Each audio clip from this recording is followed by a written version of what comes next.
भारत में शहरों का भी विकास हुआ। भारत में शहरों का भी विकास हुआ।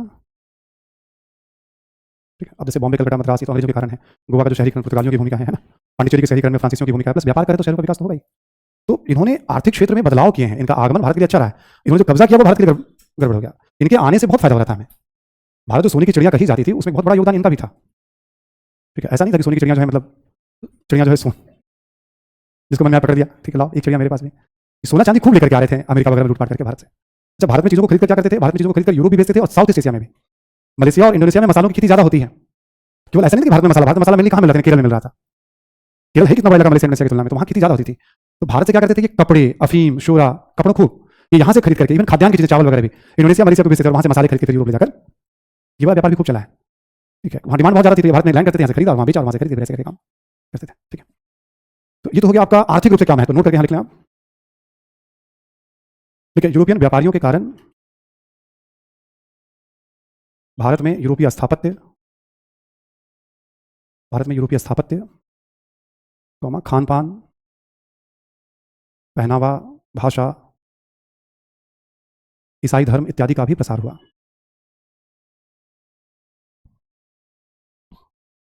ठीक है, ईसाई धर्म इत्यादि का भी प्रसार हुआ। जो यूरोपियन जहां, जैसे मान लो पुर्तगाली हैं, अकबर ने भी उन्हें चर्च बनाने की अनुमति प्रदान की। ये सब अपना जहां जहां कब्जा करेंगे वहां चर्च वगैरह भी बनाएंगे। ठीक है ना, ये जहां भी कब्जा करेंगे वो चर्च का निर्माण करेंगे। उनकी भाषा, वो हमारी भाषा को सीखेंगे और उनकी भाषा को भी अपने लोग सीखेंगे पर्वतीय इलाकों में। कोई अंग्रेजी सीखेगा, कोई पुर्तगाली सीखेगा, कोई फ्रेंच सीखेगा। यहाँ अपने जो लोग हैं वो भी सीख रहे हैं हमारी भाषा को जहाँ जा रहे हैं। तभी तो बेहतर व्यापार कर पाएंगे, समझ पाएंगे एक दूसरे को।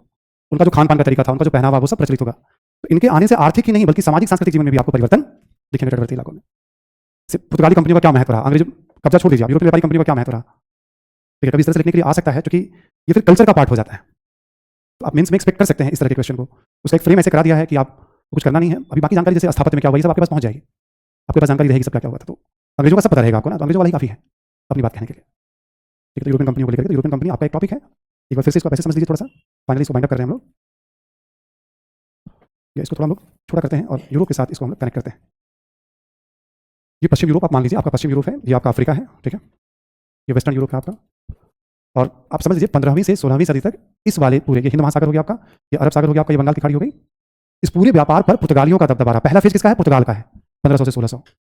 समुद्री मार्ग से पहला फेज किसका है? पुर्तगालियों का, फर्स्ट फेज। ठीक, फर्स्ट वेव था पुर्तगालियों का। सेकंड वेव में आप देखेंगे कौन कौन मेन मैदान में आ जाएंगे। ब्रिटेन आ जाएगा इसमें, हॉलैंड आ जाएगा और फ्रांस। बट ये सेकंड वेव कब होगा? 1600 के बाद 17वीं सदी में।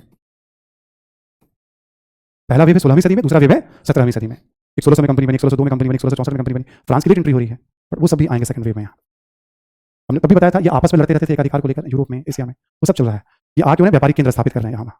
मुख्यतः कपड़ों और मसालों की जरूरत है। कपड़ा क्यों चाहिए? साउथ ईस्ट एशिया में भी बेचने के लिए चाहिए इनको, ताकि वहाँ से मसालों को खरीदे। वहाँ डिमांड बहुत है भारतीय कपड़ों की, यूरोप में भी डिमांड है। तो इन सब व्यापारिक कंपनियों का आने से भारत उत्पादन बढ़ेगा, कपड़ों का, मसालों की खेती बढ़ेगी, सोना चांदी का प्रभाव होगा, क्योंकि अक्सर हम कम खरीदते थे इनसे कोई भी चीज़। पर इनके आने के बाद ही अब अफ्रीका से, इवन इन सब इलाकों से भी आसानी से संपर्क हुआ। समुद्री मार्ग इस रास्ते से मलेशिया, इंडोनेशिया, चीन, जापान से आसानी से संपर्क हुआ। इनके आने के बाद यूरोप से संपर्क हुआ। भारतीय व्यापारियों का भी संपर्क शुरू हो गया इन सब इलाकों से।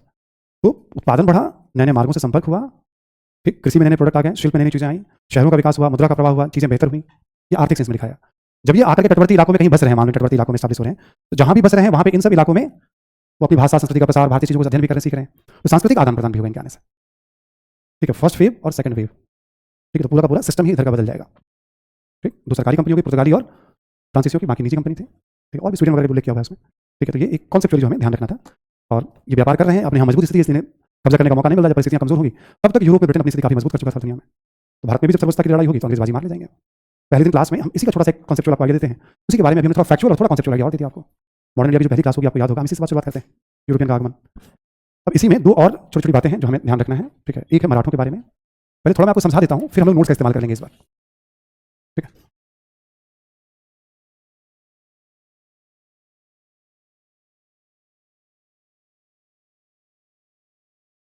आप याद करिए थोड़ा औरंगजेब का शासनकाल,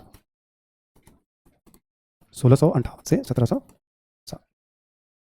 ठीक, आपको याद होगा यहां पर गोलकुंडा, तो यहां पर आपका बीजापुर का शासन था। 1633 में ही अहमदनगर पर कब्जा कर लिया गया था। ठीक, निजाम के द्वारा अहमदनगर, मुगलों के द्वारा, शाहजहां के द्वारा कब्जा कर लिया गया था। अब यहाँ पे मुगलों का सीधे शासन था। तो अहमदनगर के समय में ही एक मराठवाड़ा क्षेत्र ये बढ़ जाता है आपका पूरा। ऐसे देखिए त्रिभुज के आकार का शेप पड़ेगा आपका। यहाँ पे पर्वत श्रृंखलाएं पड़ जाएंगी आपको, ठीक है, ऐसे करके, है ना। ये पूरा मराठवाड़ा क्षेत्र पड़ जाता है। यहाँ पे भी बहुत सारे जमींदार परिवार थे।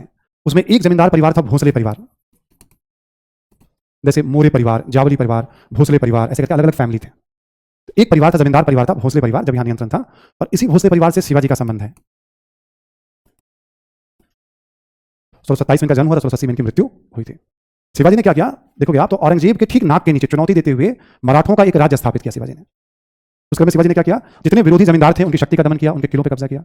बीजापुर के एक महत्वपूर्ण सेनापति को उन्होंने पराजित, उसकी हत्या कर दी, ठीक है। और समय समय पे कुछ मुगल सेनापतियों को भी पराजित किया, एक आधा बार हार भी गए थे महाराजा जयसिंह से। और देखते देखते शिवाजी ने थोड़ा उत्तरी कर्नाटक, तटवर्ती क्षेत्र, यहाँ पे ना पर्वत श्रृंखलाएं हो जाती है, तो इसके इधर का इलाका कोंकण, ठीक, इधर का इलाका और थोड़ा उत्तरी कर्नाटक, इन सब पे शिवाजी ने अपना शासन स्थापित किया। औरंगजेब ने शिवाजी को पकड़ने, दमन करने की बड़ी कोशिश की, लेकिन सफलता। तो शिवाजी बड़े साहसी, चालाक, चतुर व्यक्ति थे, तो उनके बारे में बहुत सारी बातें नोट्स में बताई गई हैं, वहां से मैं मार्क करवाऊंगा और आपको ये बात समझा दूंगा। औरंगजेब क्या चाहता था, पहले चाहता था कि गोलकुंडा और बीजापुर की मदद से शिवाजी का दमन कर दें। ये दोनों कभी तैयार नहीं, औरंगजेब के झांसे में नहीं आए। औरंगजेब यहाँ पे मुस्लिम कार्ड खेला करता था, ठीक है, तुम सब मिल जाओगे तो हम दमन कर देंगे, बट कभी तैयार नहीं हुए। इनको पता था कि शिवाजी ने मुगलों के नाक में दम कर रखा है, जिस दिन मुगल यहाँ पे शिवाजी का दमन करेंगे तो हमारा अस्तित्व भी खतरे में। तो शिवाजी रक्षा की पहली पंक्ति है, बीजापुर गोलकुंडा को पता था मराठों का मजबूत होना उनके हक में है। औरंगजेब ने कोशिश की, सफल। औरंगजेब ने दूसरी कोशिश की, शिवाजी को मिला दिया जाए अपनी तरफ, और फिर इनकी शक्ति का दमन करेंगे और फिर शिवाजी का दमन कर देंगे। एक राजस्थान के शासक थे मिर्जा राजा जयसिंह, 1665 ईस्वी में उन्होंने शिवाजी को पराजित किया। पुरंदर की एक और संधि हुई है, शिवाजी तैयार हो गए थे औरंगजेब के दरबार में जाने के लिए, चले भी गए, बट शिवाजी को एक आम अधिकारी की तरह औरंगजेब ने व्यवहार आगरा में। शिवाजी इस बात से एकदम चिढ़ गए, ठीक। शिवाजी वहां से कहा जाता है भागने में कामयाब रहे। और शिवाजी का आय का एक जरिया होता था लैंड रेवेन्यू, एक का जरिया होता था सीमा पे कुछ कर, और एक होता था शिवाजी के आय का जरिया चौथ और सरदेशमुखी।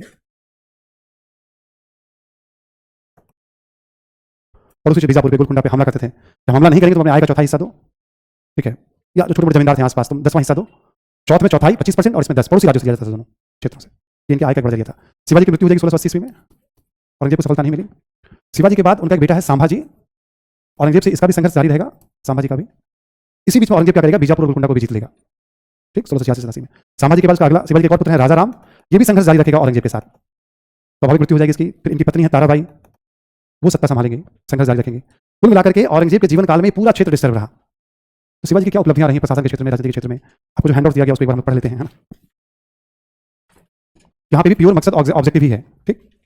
आप देखेंगे लिखा हुआ इसमें, पहला पॉइंट मार्क करना, तो मार्क भी करते चलिएगा कि शाहजी भोसले के पुत्र थे, पिता का नाम हो गया शाहजी भोसले, ध्यान रखिएगा। शिवाजी की चर्चा खूब होती है। शाहजी ने क्या किया था, अपनी एक पत्नी को छोड़ दिया था, मतलब दूसरी पत्नी के साथ बेंगलोर में रहते थे।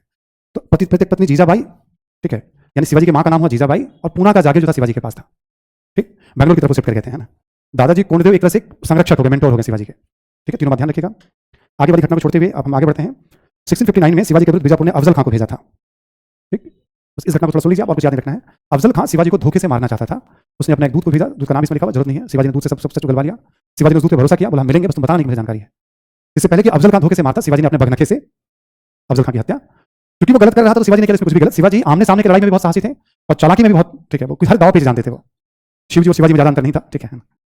तो उन्होंने हत्या कर दी अफजल खां की। आपको याद होगा तिलक ने केसरी में एक लेख लिखा था अफजल खां की हत्या पे, क्योंकि अफजल खां गलत कर रहा था, शिवाजी ने कुछ भी गलत नहीं किया। उस लेख को पढ़ने के बाद चापेकर बंधुओं ने 2 अधिकारियों का विकेट निकाल लिया था। तो ब्रिटिश सरकार ने तिलक पर मुकदमा चलाया कि आप इन घटनाओं के माध्यम से लड़कों को, युवाओं को हिंसा के लिए आप उकसा रहे हैं, प्रेरित कर रहे हैं, ठीक। और फिर तिलक को 18 महीने जेल की सजा दी गई थी। तो लोगों ने तिलक को लुकमान कहना शुरू किया था। वो सब अफजल खां वाली घटना से जुड़ा हुआ, वहां मैंने बताया था। ये बीजापुर हो गया आपका। शिवाजी ने इसके सेनापति को हत्या, खूब चर्चा में आ गया शिवाजी। इसके बाद देखेंगे औरंगजेब ने शाइस्ता खां को भेजा, मतलब अहमदनगर का गवर्नर बना करके। जीत तो लिया 63 में पूना में रात में शिवाजी ने इनके कैंप पे हमला किया, जो मुश्किल से जान बचा पाया।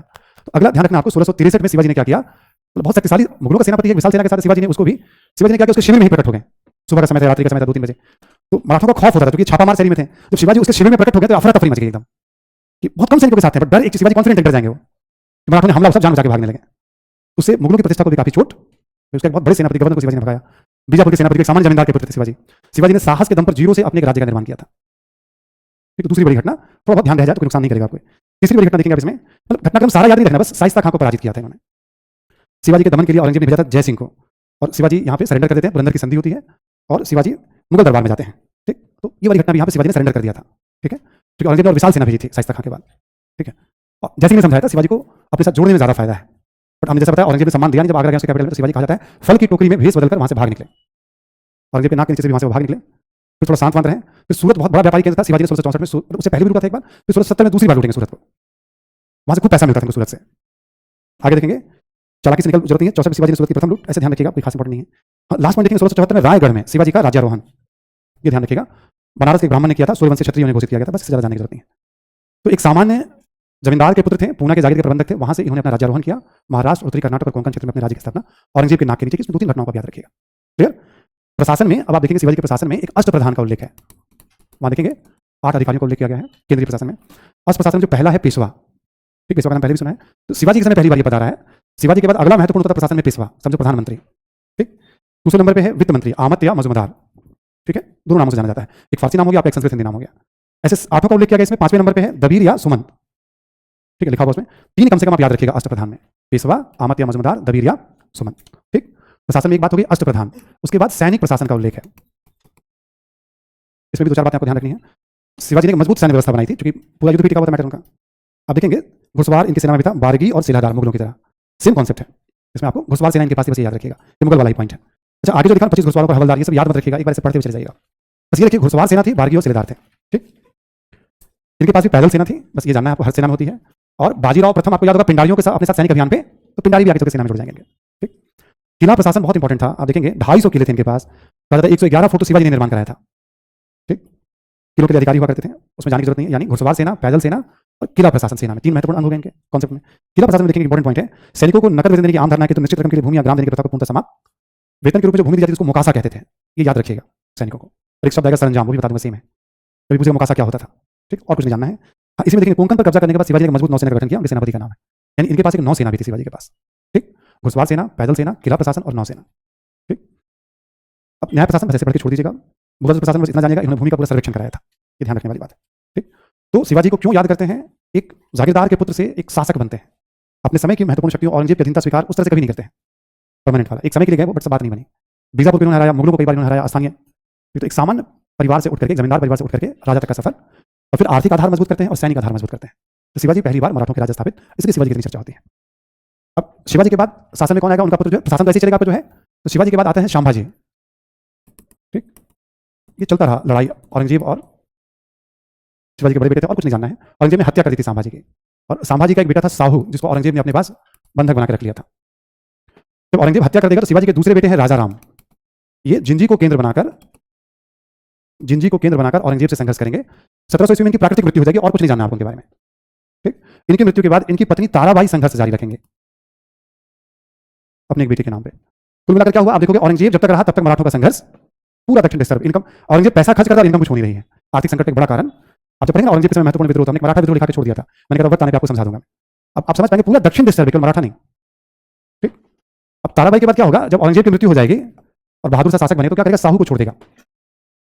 क्योंकि मुगलों में आपस में गद्दे की लड़ाई शुरू हो गई थी, और उसको डर था कहीं मराठे परेशान न करें, तो उसने क्या किया, साहू को रिहा कर दिया उसने। जब साहू जाकर अपना हक मांगेगा तो साहू वर्सेस ताराबाई लड़ाई शुरू हो जाएगी, ठीक है। साहू वर्सेस ताराबाई के बीच में लड़ाई। साहू को सपोर्ट कौन करेगा यहाँ पे, बालाजी विश्वनाथ,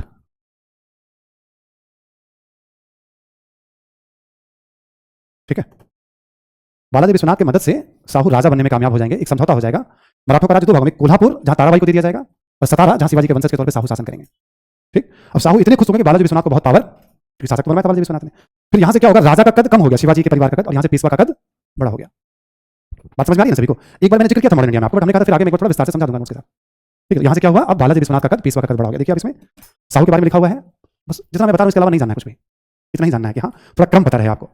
संघर्ष हुआ इनके बीच में, गृहयुद्ध हुआ, बालाजी विश्वनाथ 13 से 20। अब देखिए विश्वनाथ इनके बारे में है कि एक तो साहू ताराबाई के बाद चलने वाले गृहयुद्ध में साहू के पक्ष में निभाई, साहू की जीत को सुनिश्चित किया, और 13 महीने पेशवा बनाया गया, ठीक।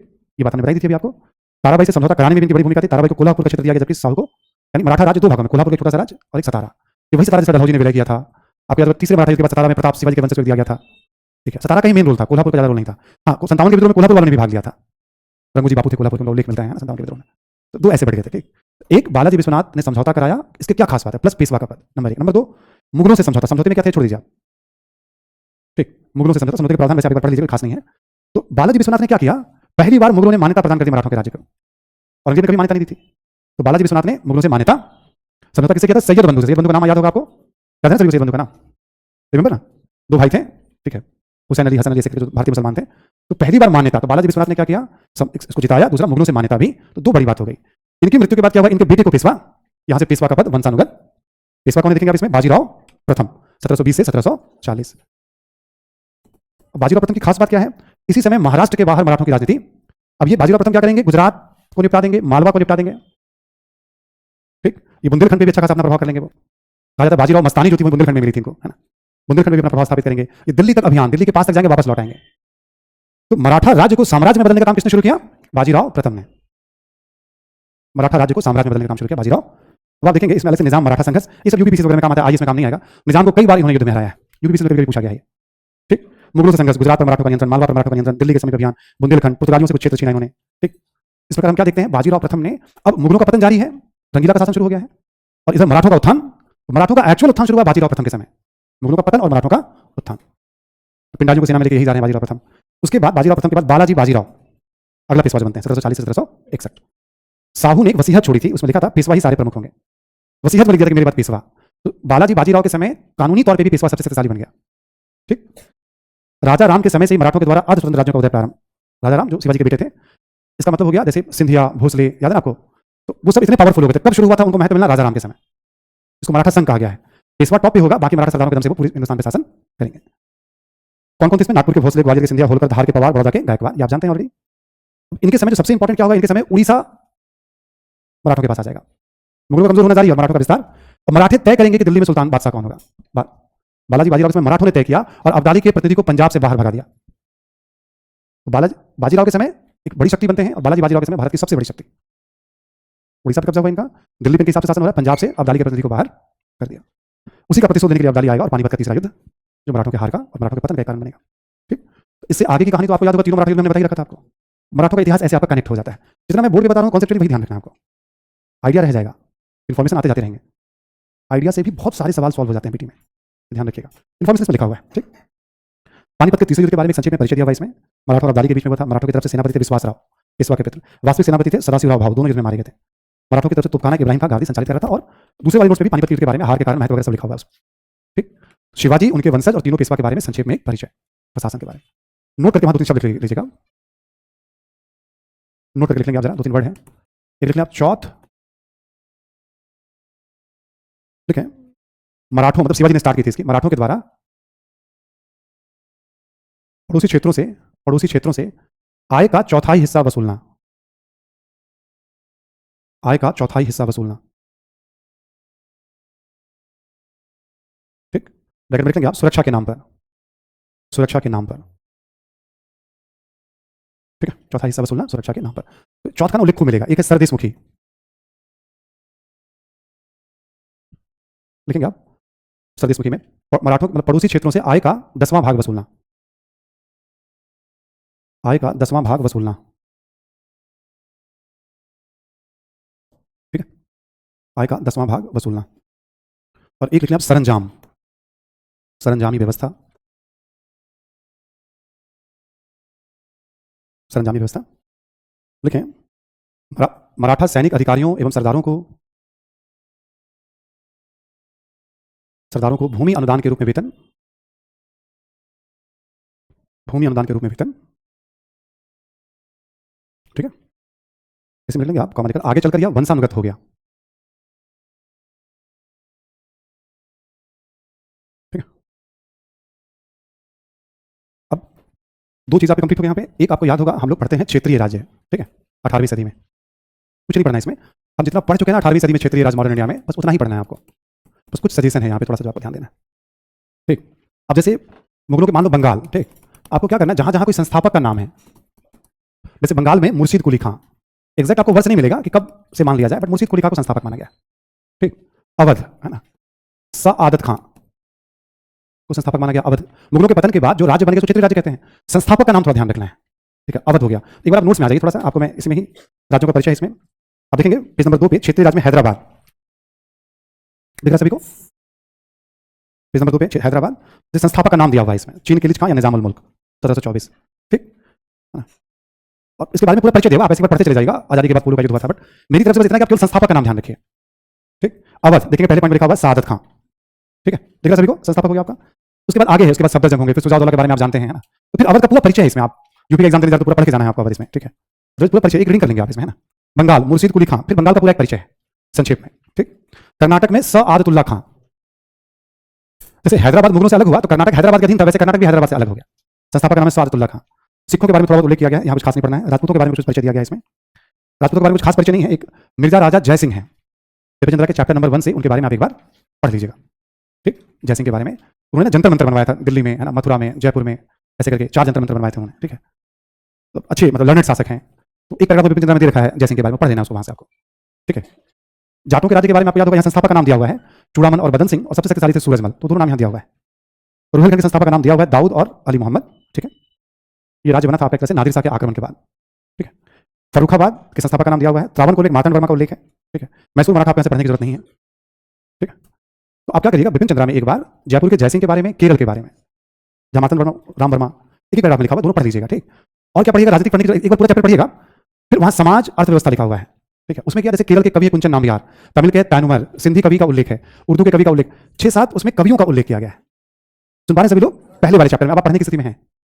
राजनीतिक दशा आपको पहले से पता है कॉन्सेप्ट, उसको लिखने की जरूरत है नहीं पढ़ने की। संस्थापक का नाम केवल आपको जानना है और कुछ भी नहीं जानना है इसमें। ठीक है, और पहला चैप्टर आपको जब भी मौका मिले तो सोसाइटी वाला कॉन्सेप्ट जो है, कल्चर वाला 2 पेज में लिखा हुआ है, वो उसको एक बार आप रीडिंग करिएगा। ठीक, ये है आपका क्षेत्रीय राज्य के बारे में जानकारी। अब देखो, जब हमने आपको दिल्ली सल्तनत पढ़ाया था ना, तो वहाँ सोसाइटी और इकोनॉमी दोनों के बारे में लिखवाया था। इस्लामिक समाज कैसा था, हिंदू समाज कैसा था, महिलाओं की स्थिति क्या थी, दास प्रथा की स्थिति क्या थी, शिक्षा व्यवस्था कैसे था, फारसी, अरबी, उर्दू भाषाएं, ये सारी बातें हमने लिखवा के वहाँ पे छोड़ दी थी। मुगल काल में अलग से नहीं पढ़ना होता, समाज वैसे ही चलता है। मुगल काल में ना कुछ चेंजेस आते हैं समाज अर्थव्यवस्था में, 2-4-5 पॉइंट्स हैं। सल्तनत काल वाले ही समाज चलता है, बस परिवर्तन क्या आ रहे हैं उसमें, 4-5 पॉइंट्स एक लाइन में। अर्थव्यवस्था वैसे ही उसका विकास हो रहा है, उसके बारे में 4-5 बातें हमें लिखनी, लिख लेना जरा कॉपी में। मुगलकालीन समाज एवं अर्थव्यवस्था, इसको जब भी पढ़िएगा दिल्ली सल्तनत के साथ। ठीक है, समाज के बारे में 4-5 पॉइंट लिख लें आप।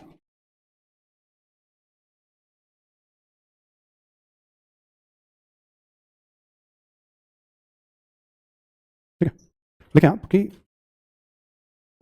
हिंदू धर्म, देखिए हिंदू इस्लाम एवं जैन धर्म के साथ साथ सिख धर्म का भी प्रसार हुआ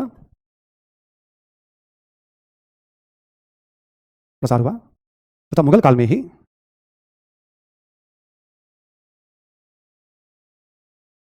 यूरोपीय व्यापारियों को धार्मिक गतिविधियों की अनुमति दी गई।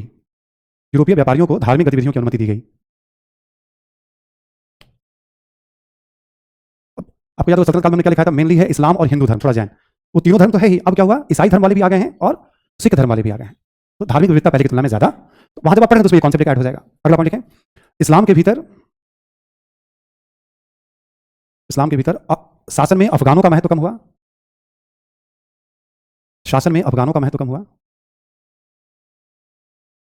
ठीक, क्योंकि मुगलों को तो अफगानों से लड़ना था, तो अफगानों का महत्व कम होगा मुगल काल में, तो सल्तनत काल में था अफगानों का महत्व कम हुआ। लेकिन तथा भारतीय मुसलमानों एवं राजपूतों का महत्व बढ़ा।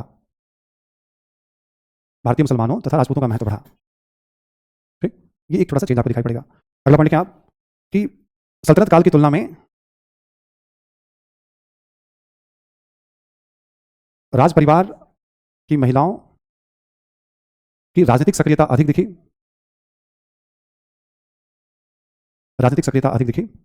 तथा कुछ विदुषी महिलाओं की भी जानकारी मिलती है।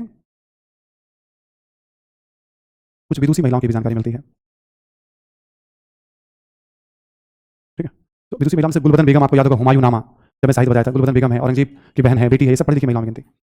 इसके अलावा देखो जैसे महामनगा है, नूरजहां है, ये सब मेजर रोल, ताराबाई है, अभी चांद बीबी है, मतलब बहुत सारी महिलाओं, रानी दुर्गावती, इस दौर में बहुत सारी महिलाओं का उल्लेख मिलेगा जो राजनीति में सक्रिय भूमिका। सल्तनत काल में रजिया का उल्लेख मिला और शाह तुर्कान का। यहाँ ऐसे 10-12 महिलाओं का उल्लेख मिलेगा जो भूमिका अदा कर रही है अपने क्षेत्र में। ये आपको एक चेंज दिख रहा है थोड़ा सा। एक और लिखें आप, देखिए दासों का राजनीतिक महत्व कम हुआ।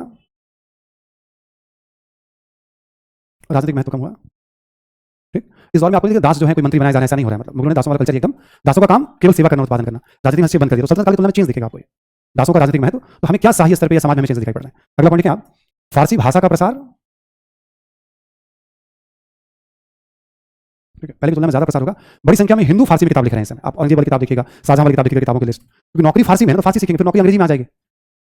यहाँ की भाषा तो वैसी रही है, जो बाहर से भाषा आई है उसको सीखने में, हम तो नौकरी उसमें है। फारसी के बाद अंग्रेजी भी पूरा जोर होगा, कल ही बात करते हैं मॉडर्न इंडिया वाली क्लास में। उससे पहले सेम कहानी फारसी की हो गई थी। ठीक है, तो अंग्रेजों ने फारसी को कमजोर कर दिया, हम अब तक अंग्रेजी को कमजोर नहीं कर पाए। ठीक, एक और लिखें आप, एक और पॉइंट, लास्ट पॉइंट, कि मुगल काल में जीवन के सभी क्षेत्रों में हिंद इस्लामी संस्कृति का विकास हुआ।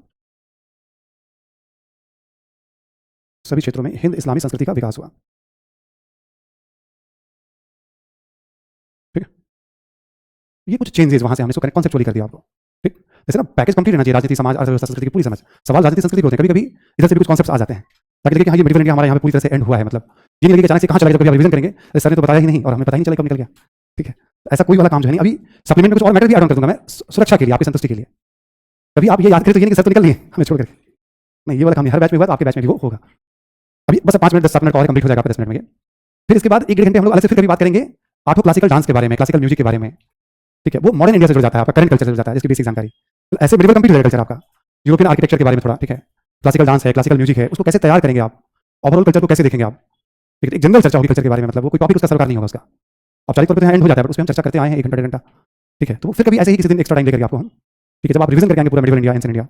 ठीक है, या कुछ टेस्ट देने का मन कर जाए आप एंशिएंट मेडिकल मिला करके पीटी का कभी, तो मैं कंडक्ट मेडिकल टेस्ट नहीं बना आपका, और एक टेस्ट तो हो ही जाएगा मेडिकल। जब आप बोलेंगे यदि आप मन बना लें तो मतलब एक विचार कर लेंगे हम लोग, कल भी क्लास तो आप लोग आ ही रहे हैं, तो एक मेडिकल का टेस्ट आपका हो जाएगा, रिवीजन हो जाएगा आपका मेडिकल। हम तो बहाना ढूंढते जैसे आप पढ़ने के पीछे थोड़ा सा। ठीक है, और जैसे टेस्ट होगा उसी समय उसी दिन डिस्कशन में 1 घंटे का 1 मंथ 2 क्लास हो जाएंगे आपके। ठीक है, सुन पा रहे हैं ना, चलिए तो ये ठीक रहेगा। आप एंशिएंट मेडिकल जब भी रिवीजन हम लोग तय कर लेंगे, बात करके प्रबंधन से, प्रबंधन हालांकि मुझसे पूछा गया था सर टेस्ट लेने में नहीं रुका था उस समय कि नहीं, जब मैं रहूंगा दिल्ली में तब टेस्ट लेना। एक तो होता है पेपर मेरी नजर से भी गुजरे करे, तो क्या पूछा जा रहा है मुझे पता तो हो, अब अचानक से आप पूछेंगे सर ये पूछा गया, फिर ये मत पूछो ये पूछो, इस तरह के क्वेश्चन बना दो, थोड़ा हम संशोधन भी करते रहते हैं उसमें। जितने भी पेपर हुए सब मेरी निगरानी में हुए अभी तक, तो मैं जहाँ था वहाँ पे फोन से संपर्क मेरा नहीं था 3-4 दिनों तक। मुझे लगा इस बीच में कहीं पेपर हो जाएगा तो फिर उसको प्रूफ कैसे देखूंगा कैसे मैं उसको, इसलिए मैंने मना कर दिया था उस समय। ठीक है, कि मेरे सामने पेपर होना ठीक रहेगा। तो ऐसे करके हम सोसाइटी में, तो सेम सोसाइटी चला रहा है उस तरह का। अर्थव्यवस्था के बारे में 2-4 बातों को लिखना आप जरा।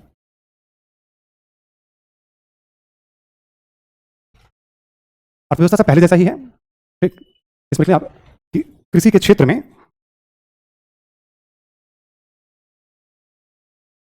कृषि के क्षेत्र में देखिए कलमी तकनीक का प्रचलन, कलमी तकनीक का प्रचलन। इसमें क्या होता है, पेड़ की टहनियां वगैरह काट करके, ठीक है, उससे नया पेड़ बनाया जाता है, नए पौधे को तैयार किया जाता है। तो मुगल काल में इस तकनीक की हमें जानकारी, बाकी सब पुराना वाला सिस्टम है, सिंचाई वगैरह उसमें कुछ नया नहीं है, सब रहट वहट पढ़ना पीछे से ही सल्तनत काल से ही कनेक्ट होता है। ठीक, अगला पॉइंट लिखें आप कि यूरोपीय प्रभाव में कुछ नए फलों एवं फसलों का प्रचलन। ये ऑलरेडी आप पढ़ चुके हैं, है ना, मुगल काल से ही जुड़ा हुआ ये भी। ठीक, नए फलों एवं फसलों का प्रचलन। नेक्स्ट पॉइंट लिखें आप, अगला पॉइंट कि सल्तनत काल की तुलना में शिल्प व्यापार एवं शहरों का अधिक विकास हुआ। सल्तनत काल की तुलना में शिल्प व्यापार एवं शहरों का अधिक विकास हुआ। बस आइडिया रखना कि सब विकास जारी था, शहरों का अधिक विकास हुआ। ठीक, एक और पॉइंट इसमें लिखना आप कि मुगल शासकों ने भी सिक्के जारी किए, मुगल शासकों ने भी सिक्के जारी किए। इसमें कुछ नाम आपको लिख लेना है। ठीक है, जैसे शेरशाह वाला सिक्का चलता रहा, यहाँ पर रुपया और दाम शेरशाह वाला चलता रहा। अकबर लिख लें आप, 2-4 इंफॉर्मेशन इसमें आ जाएगा अकबर के बारे में लिख लेंगे आप। ठीक है, कि अकबर ने मुहर नामक एक सोने का सिक्का चलाया, मुहर, ये था सोने का सिक्का। अशरफी, ये भी था सोने का सिक्का। जलाली, ये था चांदी का सिक्का। मुहर, अशरफी, जलाली। ठीक, अब देखिए कभी काम आ जाए जलाली। देखो रुपया और दाम चल रहा था, सुन पा रहे सभी लोग ना, शेरशाह वाला सिक्का जारी था, उसमें थोड़ा बहुत चेंजेस होते रहते थे। ठीक, आगे लिख लें आप, जहांगीर ने निसार नामक एक सिक्का, जहांगीर ने निसार नामक सिक्का, और शाहजहां ने आना नामक सिक्का जारी किया। आना, 4 आना 8 आना, शाहजहां ने आना नामक सिक्का जारी किया। ठीक है, तो ये 4-5 सिक्कों के नाम हो गए। एक यहां पर लिख लेंगे आप, अकबर के सिक्कों पर राम एवं सीता के दृश्य मिलते हैं। अकबर के सिक्कों पर राम एवं सीता के दृश्य मिलते हैं।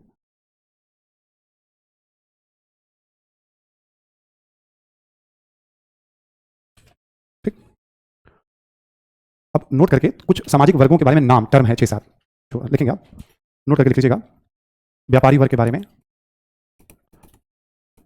प्रमुख व्यापारी वर्ग में से वोहरा, है ना, मेनन, खत्री, इस समय भी मारवाड़ी रहेगा, है ना, बंजारा, कारवां, नायक, यूरोपीय के अलावा बता रहा आपको, वोहरा, मेनन, खत्री, मारवाड़ी, बंजारा, ठीक है, कारवां, नायक इत्यादि। एक सर्राफ भी हुआ करता था। देखो ऐसे ही हमने कभी लिखवाया था, और एक सर्राफ पे एक सवाल आ गया था प्री में, आईएएस प्री में, इतना ही लिखवा के छोड़ा था अवेयरनेस के लिए। वो सवाल आया था तो बहुत सारे बच्चों ने सर आपको कैसे पता कि सवाल, भाई हमें थोड़ी पता सवाल क्या आएंगे, जो बड़े कुछ बदलाव दिखते हैं उस पर नजर रख लेते हैं, बदलाव आर्थिक गतिविधि में चेंज आ रहा है। सर्राफ क्या करते थे, एक धातु की गुणवत्ता की जांच, सोने चांदी की गुणवत्ता की जांच, और ये हुंडी जारी करते थे। हुंडी जारी का मतलब हो गया पैसे ट्रांसफर, जिसको आजकल हवाला कहते हैं, पैसे ट्रांसफर करते थे सर्राफ। सोने चांदी का जो मार्केट है उसको सर्राफा बाजार कहा जाता है आज भी, है ना, तो सर्राफ नामक एक वर्ग, व्यापारी वर्ग हो गया, है ना। जमींदार का शाब्दिक अर्थ होता है भूमिपति, जमींदार का शाब्दिक अर्थ, अगला नोट में अगला पॉइंट लिखेंगे, जमींदार का शाब्दिक अर्थ क्या होता है? भूमिपति। ग्रामीण समाज में ना जमींदारों की बहुत बड़ी भूमिका रेवेन्यू कलेक्शन में, है ना। जमींदारों की 3 कैटेगरी की बात की जाती है, प्राथमिक जमींदार, माध्यमिक जमींदार और उच्च स्तरीय जमींदार। ये हो गए शासक। ठीक, हमें इसमें भी नहीं जाना बहुत ज्यादा, इस शासक हो गए। जो माध्यमिक जमींदार होते थे ना, ये भू राजस्व वसूलते थे, ये भू राजस्व संग्रह में योगदान देते थे। ठीक है, और संग्रह का अधिकार जो था वंशानुगत माना जाता था।